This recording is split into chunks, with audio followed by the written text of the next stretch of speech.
शिक्षक कक्षा कक्ष में पाठ्यपुस्तक की जानकारी के साथ अन्य कदम जोड़कर डैश को अधिक पोस्ट तथा ग्रहण बना सकता है। जब शिक्षक क्या कर सकता है, शिक्षक अपने पाठ्यपुस्तक की जानकारी जब भी वो अपने पाठ्यपुस्तक की जानकारी देता है, उसके साथ अगर अनुभवों को ऐड कर दिया जाए तो बच्चे का ज्ञान अधिक ग्रहण हो सकता है। तो इसका ऑप्शन बी है। अपनी कक्षा का एक शिक्षार्थी जो डैश से ग्रस्त है, जो 5+5 5 में अंतर नहीं कर पाता। मैंने ये कैलकुलेशन करवा रखी है। जैसे मैंने बता रखा है, जो भी मैथ की कैलकुलेशन बच्चा नहीं कर पाता तो उसको डिसकैलकुलिया कहा जाता है। लर्निंग डिसऑर्डर का टॉपिक पाठ्य चर्चा में ज्ञान का अधिगम संबंधी सिद्धांत है। अधिगम प्रक्रिया में तत्वों की स्थायी प्रकृति के लक्ष्य केंद्रित करना नहीं। स्थानीय ज्ञान स्थानीय क्षेत्र के रिवाजों प्रथाओं को स्कूली शिक्षा से दूर रखना। दूर तो करना ही नहीं, ये भी ऑप्शन नहीं है हमारा। विभिन्न अनुशासन में अंत संबंध देखना तथा ज्ञान से अन्य जुड़ाव को समझना, ये ऑप्शन ठीक है हमारा। विद्यालय के सामाजिकरण वातावरण का अर्थ है अध्यापक विद्यार्थी समाज का आपसी संबंध, समाज के लोगों को विद्यालय में आना जाना, ये ऑप्शन भी ठीक है। क्योंकि समाज के सामाजिकरण वातावरण का क्या अर्थ है, हमारे जो समाज के जो लोग हैं उनका विद्यालय में आते हैं और जाते हैं, तो ये विद्यालय के सामाजिकरण का वातावरण कहा जाता है। मौलिकता का गुण किस प्रकार के बालकों में पाया जाता है, मैंने आपको करवाया था। जो क्रिएटिव बच्चा होता है उसमें मौलिकता के गुण पाए जाते हैं। मंदबुद्धि बालक की विशेषता नहीं है। कार्यक्रम संबंधी संबंधों को समझने में असफल, ये नहीं हो सकता, ये तो इसकी विशेषता है। बुद्धि लगती 105 या 10 के बीच में, ये सही है क्योंकि बुद्धि लगती हमारी 70-80 के बीच में होती है मंदबुद्धि बालक की। कैली महोदय द्वारा बुद्धि का जो सिद्धांत प्रतिपादित किया गया वह है।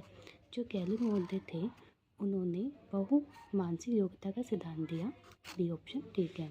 भाषा विकास के क्रम में अंतिम पूर्ण क्या है। जब बच्चा पैदा होता है तो वो रोता है, धीरे धीरे धीरे उसका क्या था, भाषा का विकास पूर्णावस्था हो जाती है। मतलब बी ऑप्शन ठीक है। शिक्षा मनोविज्ञान के ज्ञान की शिक्षा की प्रमुख आवश्यकता होती है। हमारे एक टीचर को शिक्षा मनोविज्ञान की आवश्यकता क्यों होती है, इनका क्या होता है, बालक की बुद्धि लगती है गणना करने के लिए। जैसे ही हम शिक्षा मनोविज्ञान का ज्ञान एक टीचर को होता है, वही बच्चे की बुद्धि लब्धि की गणना कर सकती है। बच्चे की पता चलती है बच्चे की किस टाइप का बच्चा है, उसके हिसाब से ही बच्चे के लिए शिक्षण विधियाँ, शिक्षण मेथड वगैरह या पाठ्य पुस्तक सबको यूज़ कर सकती है। यदि हम आयु विधि के साथ साथ व्यक्ति में होने वाले परिवर्तन जानना चाहते हैं तो अध्ययन करना पड़ेगा। क्योंकि हम बच्चे की वृद्धि का के साथ साथ व्यक्ति में होने वाले चेंजेस देखते हैं तो हमारी शारीरिक विकास है, वृद्धि में चेंजेस होंगे, ये शारीरिक विकास कहा जाता है। वह संभावित प्रवृत्ति जिसके माध्यम से बालकों को दूसरे के व्यवहार, विचार, भाव, गति, कार्य, अन्य क्रिया को देखकर स्वयं भी ठीक करता है। उसको नकल, जहाँ भी नकल आ जाए वो क्या है, अनुकरण। निम्न में से क्या एक शिशु की विशेषता नहीं है। शिशु की सीखने की प्रवृत्ति तीव्र होना, सही है। शिशु में आत्म प्रेम की भावना होती है, ये भी ठीक है। शिशु की परिपक्वता 3/4 का भाग विकसित हो जाता नहीं। बच्चा उस टाइम में परिपक्व इतना नहीं होता, 3/4 विकसित नहीं हो पाता। वह प्रक्रिया जिसके द्वारा एक बालक एक परिस्थिति में उसकी अंतक्रिया के परिणाम के रूप में स्वयं व्यवहार का एक नवीन प्रतिरूप अर्जित करता है, जो कुछ अंश तक शिरोन्मुख रहता है और उसका सामान्य व्यवहार प्रतिमान प्रभावित करता है। इसे अधिगम कहते हैं। अधिगम के द्वारा ही एक बच्चा एक परिस्थिति में अंतर्क्रिया करता है, अपने एक नवीन स्वरूप को अर्जित करता है। जब कोई शिक्षार्थी उद्दीपक अनुक्रिया को किसी एक व्यवस्था, एक परिस्थिति में अपने पूर्व ज्ञान के अभाव में उसे बार बार दोहराता है, उद्दीपक अनुक्रिया के संबंध का प्रयास करता है, तो इसको कहते हैं संकेत अधिगम। जब बच्चा बार बार दोहरा रहा है, अपने ज्ञान को स्थिर कर रहा है, तो उसको हम संकेत अधिगम कहते हैं। अधिगम प्रक्रिया में शिक्षार्थियों को आसपास के वातावरण, संग्रहालय, प्रसिद्ध इमारतों, अन्य उपयोगी स्थानों को देखने के अवसर देने चाहिए। क्योंकि ऐसा करने से क्या होता है, जब हम बच्चों को बाहर घुमाने ले जाते हैं, बच्चों को संग्रहालय दिखाते हैं, इमारतें दिखाते हैं, तो उसको प्रत्यक्षीकरण का विकास बच्चे का होता है। हमारा बी ऑप्शन ठीक है।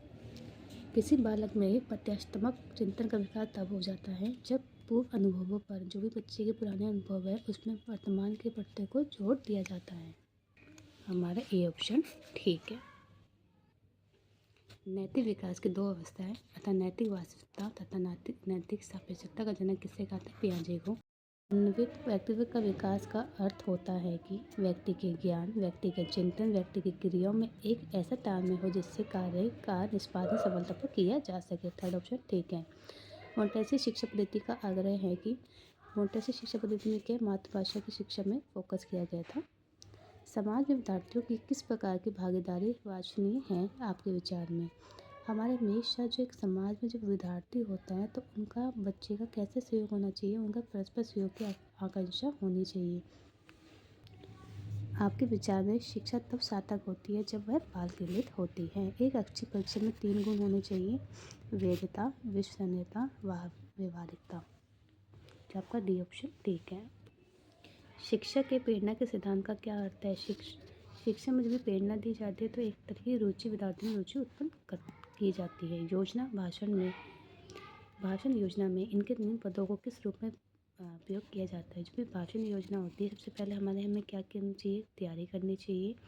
तैयारी करने के बाद उसका समाजीकरण किया जाता है। समाजीकरण करने के बाद उसकी तुलना की जाती है, फिर इसका प्रस्तुतिकरण किया जाता है। बी ऑप्शन आपका ठीक है।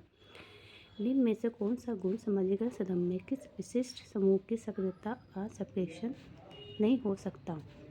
वह उन सभी गुणों को ग्रहण करता है जो कि समूह विशेष के संदर्भ में विचारणीय है। ये तो होता ही है। वे अपने समूह को अपने व्यक्तित्व के अनुभव से पूर्ण लाभान्वित करने का प्रयास करते हैं। व्यक्तिगत अनुभव को ये ऑप्शन हमारा ठीक है, क्योंकि नहीं पूछा है।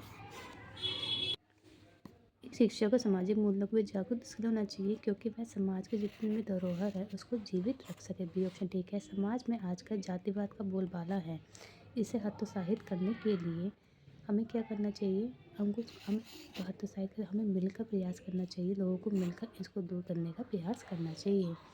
कोलबर्ग द्वारा प्रतिपादित नैतिक विकास का सिद्धांत की तीसरी अवस्था में किस चिंतन का आधारित है। उन्हें जो नैतिक विकास का सिद्धांत करवाया है उसमें लिखा हुआ थर्ड वाला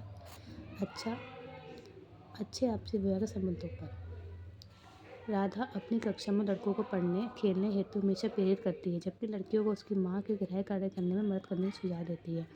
जब सुझाव दिया जाए कि लड़कों को पढ़ने के प्रोत्साहित किया जाए पर लड़कियों को घर के काम के प्रोत्साहित किया जा रहा है, तो ये क्या है, लैंगिक पूर्वाग्रह है, क्योंकि इसमें हमें लड़के के और लड़कियों के काम बांट दिए गए हैं।